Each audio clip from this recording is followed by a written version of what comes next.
Welcome to the Clinical Pen. We're really glad you could join us today. Hey everyone. Before we get started, just a quick reminder to subscribe if you haven't already so you catch all our discussions. And definitely check out clinicalpen.com. Great to be here. So today, let's discuss something, well, pretty relevant for a lot of us, right? Mm-hmm. This whole remote work thing and finding that sweet spot, where work life ends and personal life begins.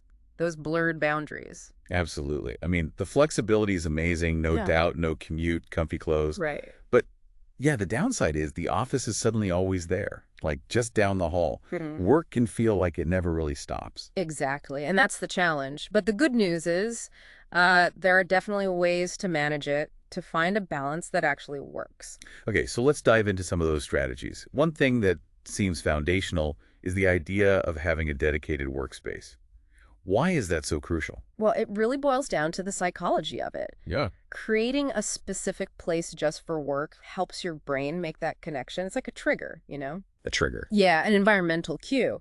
When you're in that spot, your brain knows, okay, it's work time. And just as importantly, when you leave it, you signal that transition out of work mode. So it's less about having a massive home office and more about just designating a spot, even a small one. Precisely. Even if it's just a corner, making it only for work, and setting it up right helps too. Comfortable chair, good light, keeping it tidy. It reinforces that mental line. Got it. Like priming yourself for work. Even temporary things can work if space is tight, like a specific lamp you only turn on when you're working, or maybe a screen you set up and take down. The key is that physical anchor. Okay, physical boundaries. Makes sense. Let's shift gears to time. Setting clear working hours comes up a lot too. Sounds simple, but why is sticking to it so important when you're remote? The dreaded work creep. It's real. Without defined hours, work just tends to expand. It bleeds into your evenings, your weekends. Yeah, I can see that. Defining your hours sets clear expectations for yourself and for your team, too. It creates predictability. You know when you need to focus, and crucially, when you're off. Right. It gives the day some structure, and I guess it's smart to align those hours with when you're actually most productive, not just sticking to a 9 to 5 if that's not your peak time. Absolutely. Work with your energy levels. Yeah. And use your calendar. Block out your start time, your end time, focus blocks, even breaks. Be intentional. Use the tools to help enforce the boundaries you set. Exactly. It's about protecting that personal time. Yeah. Okay, so we've got the space, we've got the hours blocked out. But how do you actually make that transition happen day to day? This brings us to routines, right? Starting and ending the day with some kind of ritual. Yeah. Routines are incredibly powerful for this. They act like psychological signals. A morning routine could be exercise, meditating, even just the act of getting dressed properly. Not staying in pajamas all day. Right. Yeah. Tells your brain, okay, the workday is starting now. You shift into that professional mindset, even if your commute was, 10 steps. And the evening routine does the opposite, signals the end. Exactly. Simple things like actually shutting down your computer, maybe tidying your desk a bit, or going for a quick walk right after you finish. It creates a clear mental break. Ah, okay, like closing the door on work, mentally speaking. Precisely. It helps achieve what psychologists call task closure. Stops those work thoughts from just running on repeat all evening. Speaking of things running on repeat, technology, the ultimate double-edged sword for remote work. How do we use it wisely? Oh, definitely. Tools like Slack, Zoom, Teams, they're essential, obviously. We couldn't do remote work without them, but they're also why we can feel like we need to be available 24/7. Always on feeling, yeah. Yeah, so it's about taking control, deciding how you use these tools. Maybe Slack is for quick things, email for less urgent stuff, setting those expectations. And the big one, turning off notifications after hours. Absolutely critical. Maybe even if you can, removing work apps from your personal phone, or at least hiding the badges so they're not constantly demanding attention. Yeah, that little red dot can be stressful. It really can. And think about automation, too. Using tools to handle routine tasks can free up mental energy during the day so you don't feel the need to constantly check in. So strategic use during work and real disconnection after. Makes sense. Now, even during the workday, you can't just power through for 8 hours straight, right? Let's talk breaks. Oh, breaks are non-negotiable. Seriously. Research clearly shows that short, regular breaks actually boost your focus and productivity way more than just trying to grind through. They're not slacking off. They're strategic pauses. Exactly. Like the Pomodoro technique work for, say, 25 minutes and take a 5-minute break. It works. And ideally, get away from your screen during that break. Right. Don't just swap work email for social media scrolling. Please don't.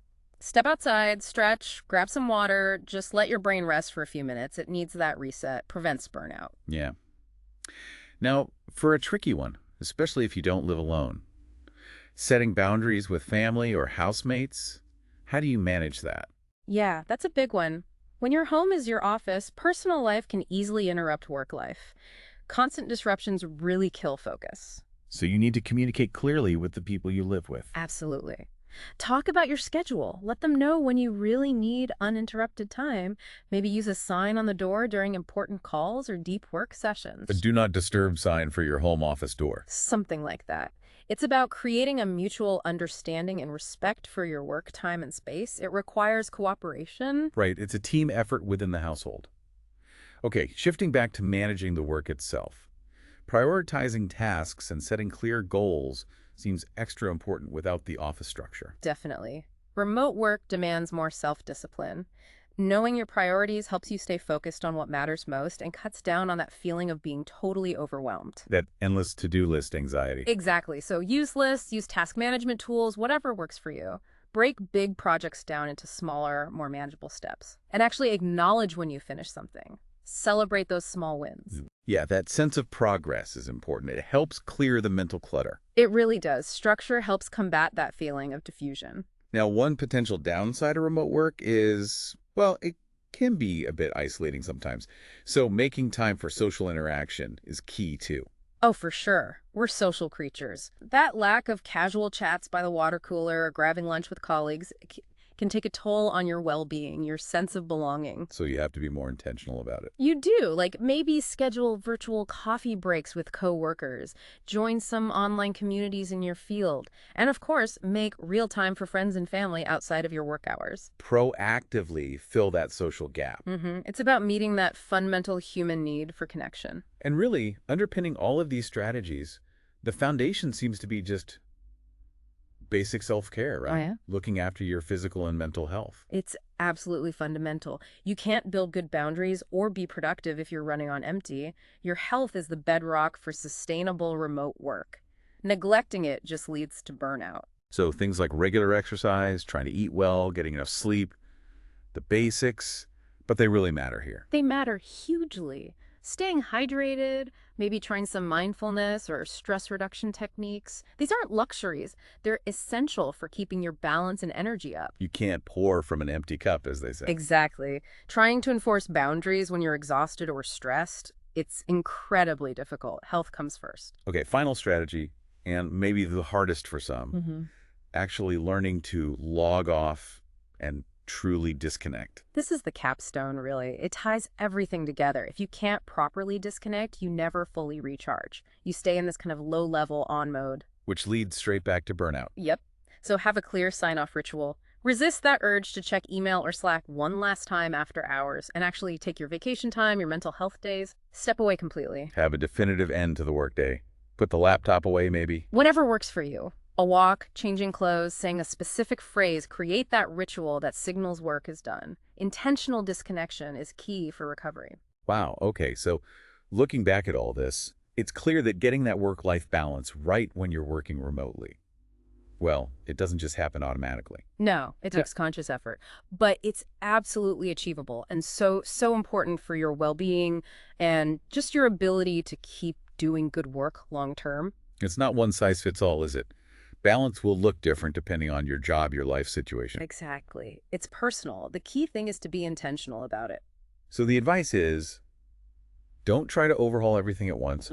Maybe just pick one or two of these ideas that really resonate with you and start there. That's the way. Start small, build habits. It takes planning, discipline, yes, but mostly a real commitment to looking after yourself. You absolutely can create a remote work setup that feels both productive and, genuinely fulfilling. Well, this has been really insightful. Hopefully this gives all of you listening some practical ideas for navigating those blurred lines. Yeah, thanks for tuning in. Remember to subscribe to The Clinical Pen and do visit clinicalpen.com for more. And maybe a final thought to leave you with. We've talked a lot about separating work and life, setting boundaries. But perhaps the next step, the real frontier here, isn't just about separation anymore, but figuring out how to healthily integrate them in this new remote world. Challenging those old definitions of work and home. What might that integration look like for you?